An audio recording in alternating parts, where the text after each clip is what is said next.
Welcome to this week's episode of Startups for the Rest of Us. I'm your host, Rob Walling. Each week on the show, we cover topics relating to building and growing startups that are ambitious but use a sane approach. And this week's a little different. This is an episode I've been wanting to record for a few weeks, but I had recorded out several interviews that I wanted to get live. And I wanted to talk about this current crisis that we're facing. It's multifaceted. There's the COVID-19 health crisis. We're seeing essentially a bear market in the stock market. We very likely, almost with certainty, are facing upcoming worldwide recession. So I wanted to record this episode, and I was thinking about how to do it. And then I got an email from James Kennedy, who's been a multi-time MicroConf speaker, and you may know him from Procurement Express. And he emailed and said, "My guess is the community urgently needs a podcast on COVID-19. We haven't seen much change yet, but I'm worried that this might be the calm before the storm." And so the way I'm thinking about it today is, as a startup founder, and I don't care if you're SaaS or you're a marketplace, one-time sales, self-funded, indie-funded, bootstrapped, venture-funded, as a founder, what should your mindset be? And what should we all be doing to prepare? And I wanted to bring a guest on to I can tend to be a little optimistic, I will say. It depends. My wife doesn't think so, but I can be a little optimistic. And today's guest balances me out. I am not nearly as bearish as Einar Vollset, and I think that's a good thing. So Einar, welcome back to the show. This is your third appearance on Startups for the Rest of Us. Thanks for having me, Rob. Absolutely. So honestly, Einar is up to speed on a lot of the numbers. He has a PhD in computer science, does a ton of data crunching, and pays attention to all the news that's coming through. And so I actually go to him when I'm trying to sanity check my assumptions about what's going on today and where we're headed. And he, weeks ago, was saying, hey, this COVID thing is going to be a real thing. A lot of people were saying that, but there was a lot of chaos of it's going to be bad. It's not going to be bad. It's exponential and this and that. There was a lot of noise. And there were a few folks that I felt like got this right.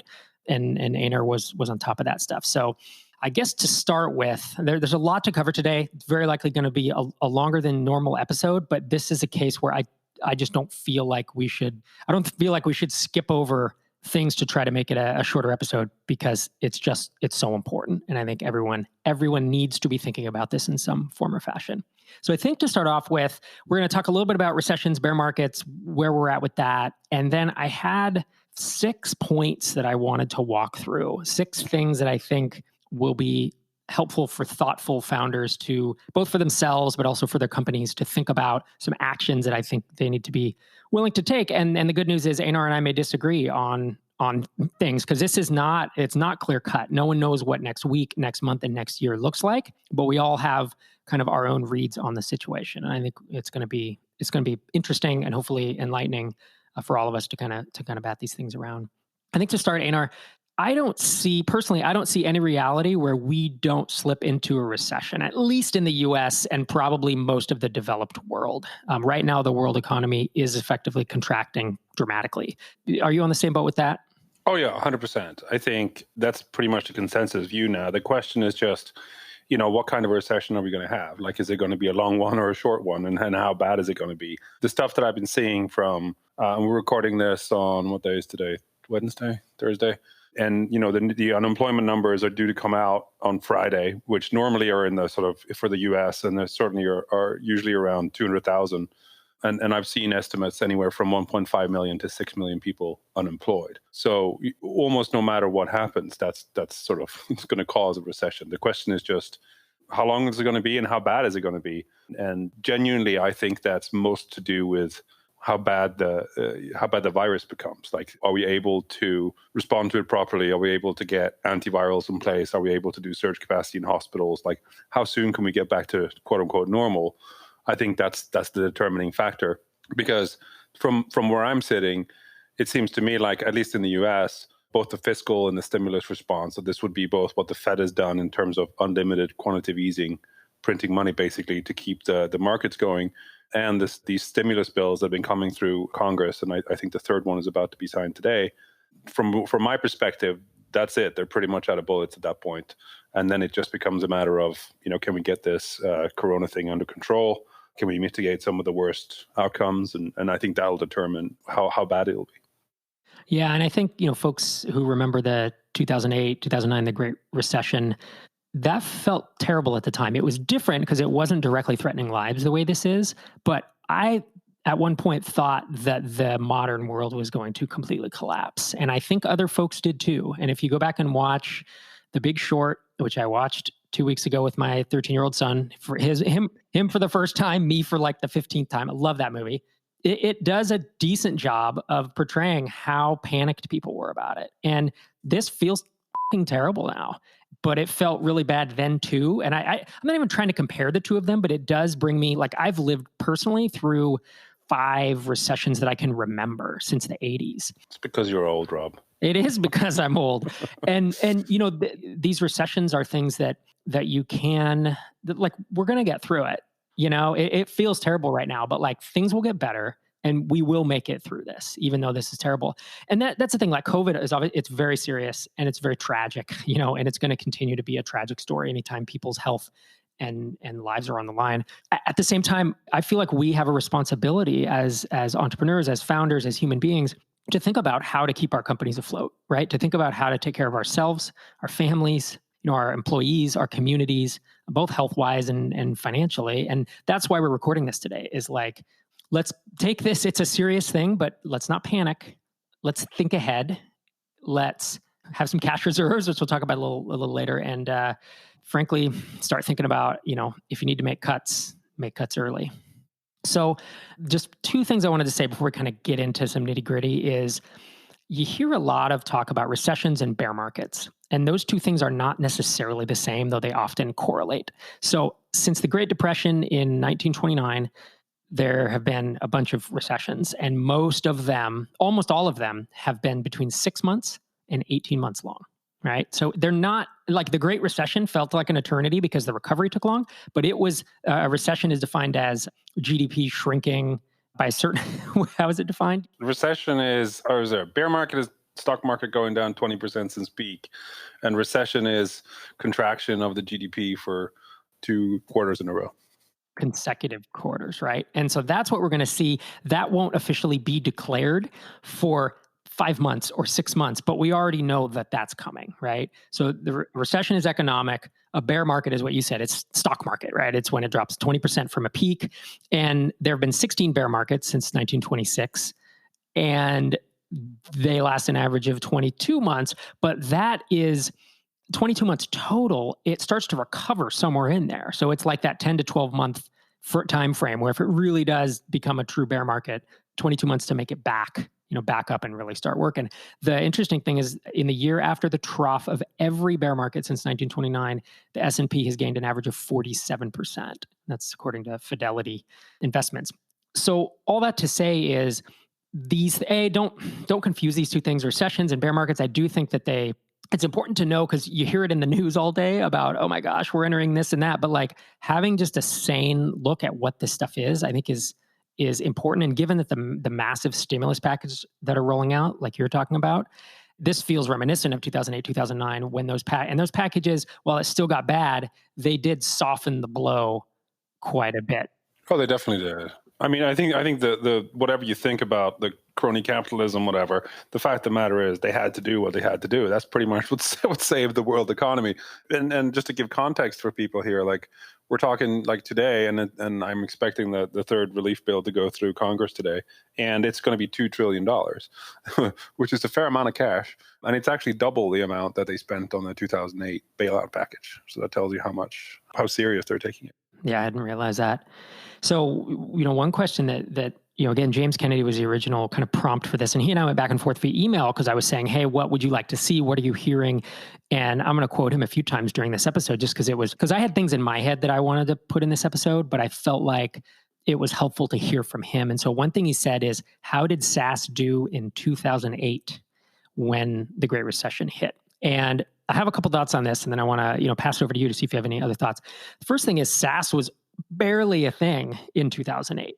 You know, there were so few. I mean, this, like, MailChimp was like just becoming a thing. Like 2007 to 2009 is when they were going. Like, Basecamp was 2-3 years old. But what I would say is, SaaS did a lot better than one-time sale products. So I had a one-time sale invoicing software, and sales plummeted 80% 1 month to the next, because there was no recurring revenue, right? Your revenue craters when you have one-time sale products. Now with SaaS, it's much more likely that your growth is going to stall. And your trajectory is going to flatten, or your revenue could completely flatten out or even start declining, but it should be a more gradual decline unless you're in an industry that's uniquely and deeply impacted by this. Like if you're serving retail, if you're serving in-person events, software for schools, software for, there's a whole list of industries that are going to be pretty devastated by it. But other than that, you're going to be impacted, but it's not going to be like a lot of the businesses in the world are going to be impacted.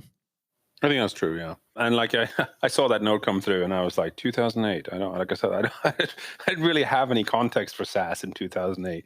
That was a year before I went through YC and we were building a mobile app for the consumer. So I wasn't that clued into SaaS at the time. But it makes sense to me. I mean, that's sort of what we're seeing in the people I'm talking to is that, anything which currently needs to go on a budget now is getting serious scrutiny versus something that's already recurring. Yeah, you're definitely going to see cuts. Like I said, I don't really think there's any business that's not going to. Well, there are some exceptions, but I don't think there's really any business that's not going to see, some sort of a damage in terms of revenue, in terms of top line, in terms of profit, if we go through a recession that's anywhere near as deep as what people are projecting. I mean, to give you context, I think it was Goldman Sachs who were saying that they think the Q2 2020, the GDP is going to drop to drop 24%, which is, I mean, that's never happened before.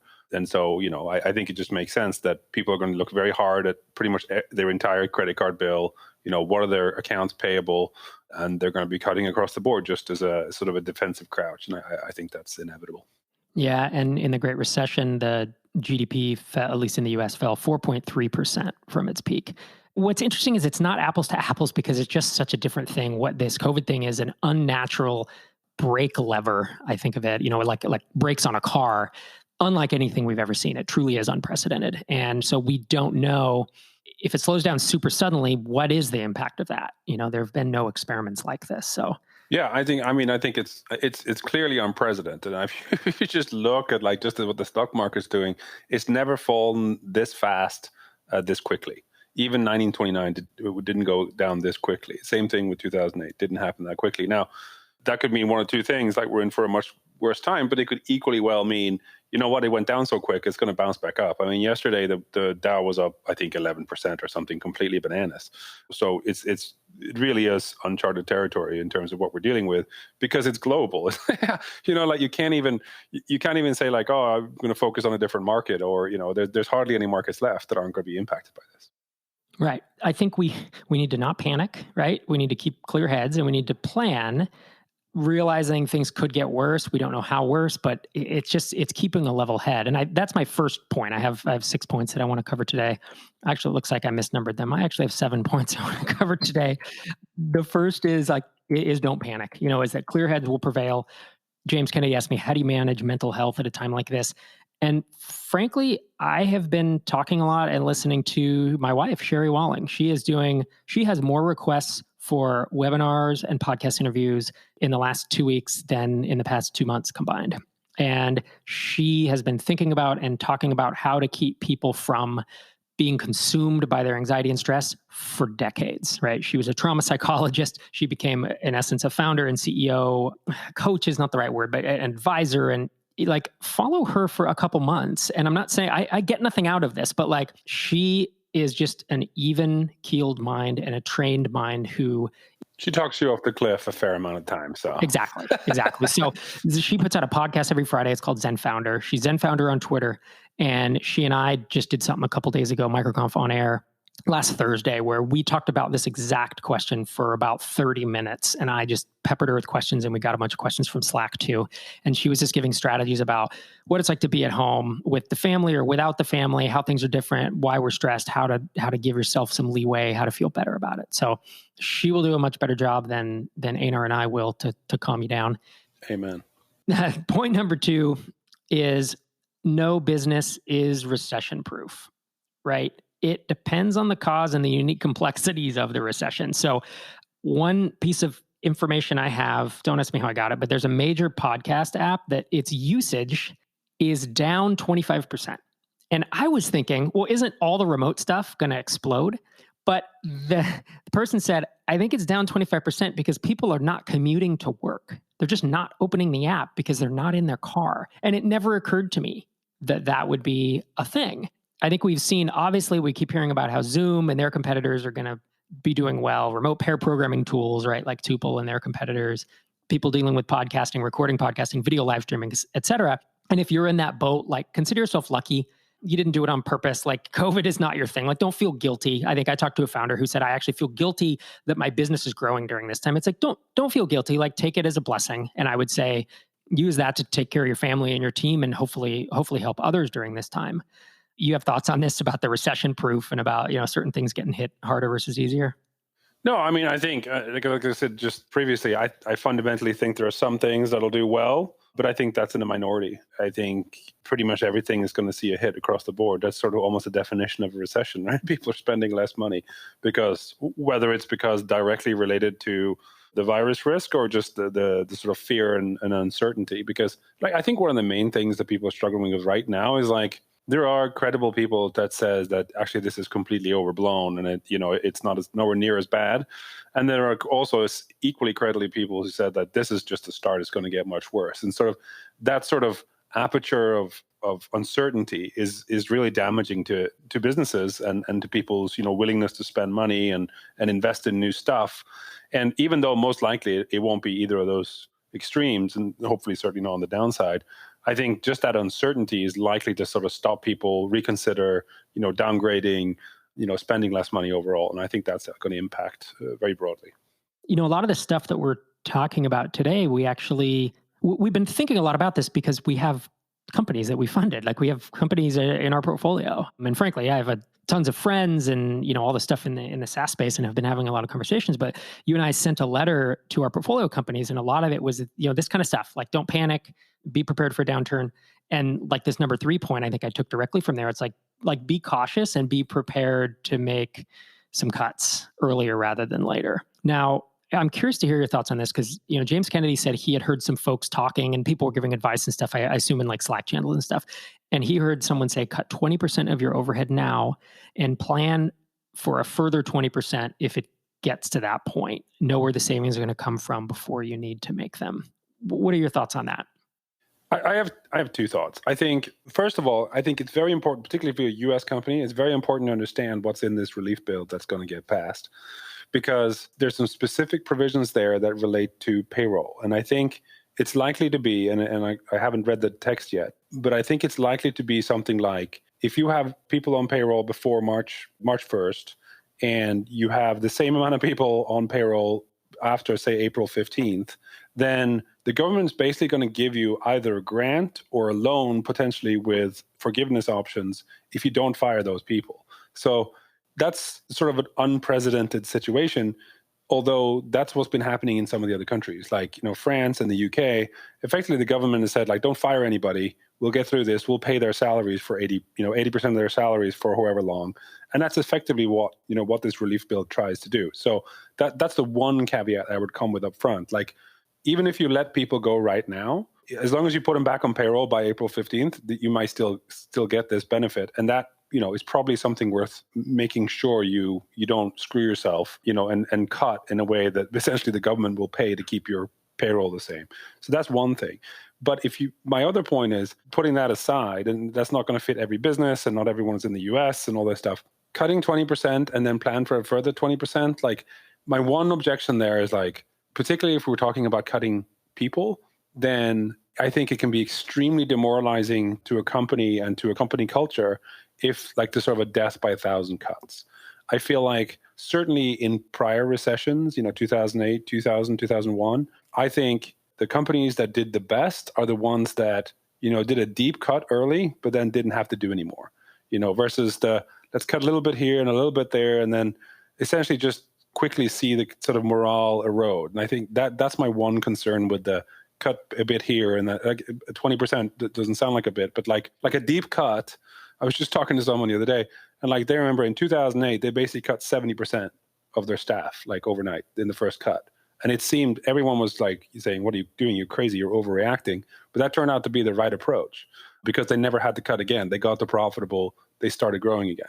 Versus the people who cut 5%, then 10%, then 10%, and then 5%. It completely eroded morale in the company. and you have to have cash, and cash is king. But particularly if you have employees, it's not great to come to work and just be wondering, like, I wonder who's going to get cut this month. So that's my one thing with it. If we're just talking like overheads, like, software packages or whatever it is, sure, that's easier. Then I can understand it. Yeah, that's where it gets tough. Can you get 20% out of, non-employees? And it depends. I mean, do you have a lot of contractors that you could cut back on and bring stuff in-house? I mean, there's a million ways to do this. I struggle with the preemptive cuts, but see, I would run my companies at the leading edge of the present often. And I think I have a tough time making cuts before I start to see revenue or leads, that you have leading indicators, right? Of like trials per month. I mean, I knew exactly almost to the trial, like how many we should have each day. And if it was down, I was like already starting to project, well, then next month's MRR is going to be this and that. And so if you're in touch with that and you feel like things aren't dramatically shifting for you yet, I mean, certainly I think trimming the belt is worth it. And if you can cut 5, 10%, 15% of overhead, I think that's great. But I think I'm on the same page with you. As soon as you start cutting people, if it's, again, if it's letting a contractor go, or if it's, hey, we're going to turn off these ads, or if it's because they're not really working that well right now, or we're going to, there's an agency running our ads and we're just going to back off of all that. That kind of stuff makes sense to me. But if you have a pretty tight-knit team and you start letting people go, as you said, the death by 1,000 cuts becomes a problem. And so I think you just want to be aware of that as you go forward with this. Yeah, I think that's true. I mean, like, I wouldn't start cutting in panic. I'm not saying that, but I think most businesses will start to see and be like, oh yeah, like this is bad. Like you're having conversations with people like, yeah, we haven't cut you yet, but I'm furloughing all my employees, so chances are they'll cut you as well. Like there are ways to get indicators that you're about to have a pretty severe downturn, and if you need to cut, then once you feel pretty confident that this is going to happen, then I think cut big and cut early, and probably err on the side of cutting too much so you don't have to do it again. Yeah. My point number 4 is to really dig into what's working in the business still, and to cut and trim marketing and sales efforts that aren't working today. This is kind of spurred on. James said, is trying to continue doing sales in this environment suicide? We were about to start a new outbound sales campaign, but now that doesn't necessarily feel like a great idea. What are your thoughts on that? Again, I think this is entirely up to what kind of buyer you're selling to and what you're doing. I don't necessarily think it's a bad thing to, again, depends how bad it gets, right? In some cases, if you have the kind of software, you're doing enterprise sales to big organizations, okay, fair enough, everyone's working at home, from home, but maybe now they sort of have time on their hand to evaluate, new options. And if you're up competing against some entrenched, very expensive on-prem software, and you are sort of the lean, slightly cheaper, or even much cheaper, although not too cheap, obviously, cloud provider, that might be a great time to be doing sales. Because, if you come along and if you're selling something that's $15,000 a month, and you're cloud accessible, and you're competing against somebody a company that's $50,000 a month, and everyone has to be in the office, then it's a great time. Let's do it. I mean, in part because they're probably still getting paid. They'll be doing things like looking at reducing their AP. So in some cases, I'm sure that people have been thinking like, we really hate this software. It's too expensive. It's cumbersome, but we don't have time to replace it, versus, now might be the time. So I'm sort of reluctant to give across the board advice about whether now is a good or bad time to be selling, at least as it relates to B2B stuff. I think if you're B2C, that's going to be hard. Yeah, I would find it very hard to sell, to the consumer right now, at least. Very distracted. Yep. Yeah. Yep. And that's the thing is, like, if I were still running Drip today, I would take a long, deep, hard look at any type of marketing or sales efforts we were doing, and I would be cutting earlier rather than later. Oftentimes when everything's in expansion and where you're going up and to the right, you can take the long bet and you can say, well, I think over the next 60 days, this is going to turn out, this ad campaign will convert, or we're still working on things. This is the point where I would be really dialing those down and easing away, especially things that are just straight spending money to get new leads, because it's uncertain right now how this is going to pan out. And there's a lot of distraction, both, as you said, the consumer side is terrible because all of us are sitting here looking at Twitter and the news feed all day. And aside from consuming, grocery stores, everyone, the toilet paper manufacturers are, making out like bandits. But I just think there's a lot of distraction, and I'm personally not looking to sign up for a bunch. The new software that we've been looking at, or the new purchases we've been buying, producers Andrew and I are looking at potentially upgrading the Zoom account so we can do webinars out of it, and playing around with this thing that does a live stream. It's all remote stuff. As we said earlier, there's those edge cases, the exceptions that are going to thrive in this, but a lot of other folks, back to your point, if you can offer a substantially less expensive thing, people are going to be looking to cut costs today. But other than that, it's definitely time to really be thinking this through. Point number 5 is this is going to sound obvious, but take care of yourself and the people around you. I think that it's our responsibility, if you're in a good position, to help other people. And I think you start with yourself, and that's your mental health and your physical health. Try not to get sick, and just trying to not stress so much about this 24 hours a day. And then it's your family, and then it's your neighborhood and your community and your employees, your team as well. I just give example, like I contacted all of my family members who I think may have been out of work, right? The folks who are kind of working hourly jobs, a couple friends as well, just to make sure that they're going to make rent, that they're not too stressed. And there's probably going to be a bailout and a relief for them as well. But I feel like those of us in a position to be able to do that should be doing that. I've been taking one for the team. We've been ordering takeout. We don't tend to get a lot of takeout, but we've been doing it 2 or 3 nights a week, specifically from our favorite local restaurants who we know are just getting decimated by this. And I've been giving big ass tips to the drivers, and I feel like if you're in this position, it's kind of time for generosity. And even better, if you're in a position to help doctors, first responders, they're going to pay a price just with the stress and the trauma that they see. And to be honest, I'm heartened by the efforts of large companies like Tesla, who are basically refactoring their factories to make masks and ventilators. And who is it in Europe that's going to start making hand sanitizer? It's like Louis Vuitton or something. Oh, Louis Vuitton is, and I think Anheuser-Busch just came out with a Anheuser-Busch brewed labeled a sanitizer product, which I thought was pretty funny. Yeah, no, I mean, we're doing the same stuff, and it's like, one of our friends, they just bought a cafe 3 months ago. Oh man, so, I know, it's brutal, and so we've been getting lunch from them pretty much every day and tipping pretty heavily. He jokes that we're basically keeping it alive for now, which I think is probably true. And we've been doing the same stuff, like just ordering from our favorite restaurants, tipping heavily. I think all the weight that I'm going to put on, I'm just going to attribute to personal growth during the coronavirus. That's sort of my approach with the whole thing. Yeah, for sure.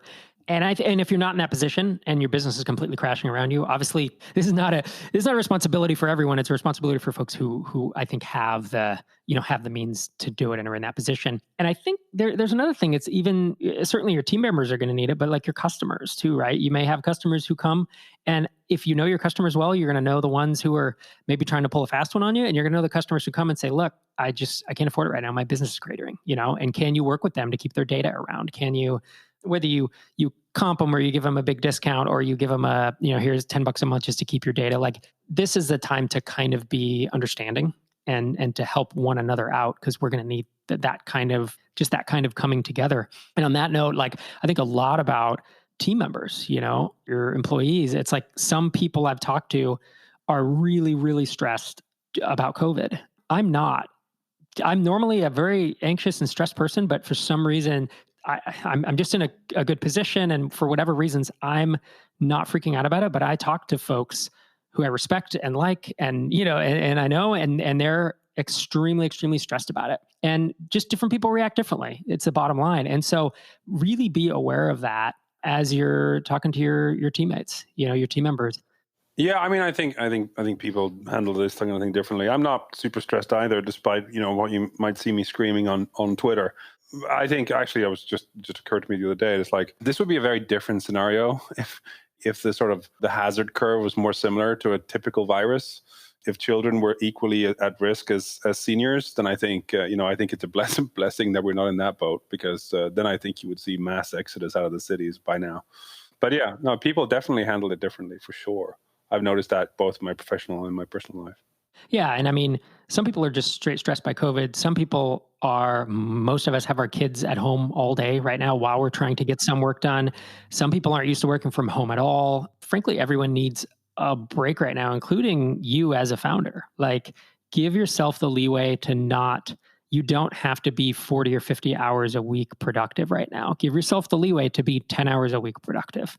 If you can be 10 hours a week productive, you're doing amazingly well. That's my view. Yes.